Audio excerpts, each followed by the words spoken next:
Assalamu alaikum students of class 5.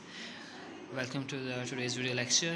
Today we will be solving this activity here. We have to read these statements, and you have to read the story too to find if the statements are true or false. Now this activity will be solved in two parts. So it is highly encouraged that you read the story first and start solving this activity on your own. And if you find anything difficult, then you can get help from the lecture too. And it will be much appreciated if you solve all the lines which will be left which will be covered in tomorrow's lecture.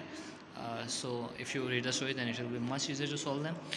For the first line here, it says Gerald hunts for animals in the forest because many different creatures live in the cracks of the trees. So that's actually false. He used to hunt animals in the garden, and animals or insects were actually living in the cracks of the wall, not of the trees. Animals that Gerald finds during the day: hunting wasps, moths, dragonflies, and at night toads and these are animals are not actually found in the at the night time. Toads and geckos are only found at the night time. This statement is true. For the next one, it says toads were Gerald's favorite creatures, so that's actually false. Scorpions were actually Gerald's favorite creatures. And Gerald kept the female scorpion in a bottle, so that's wrong. Gerald kept the female scorpion in a matchbox. Gerald placed the matchbox carefully in the bedroom, so that's wrong. Gerald placed the matchbox carefully in the drawing room.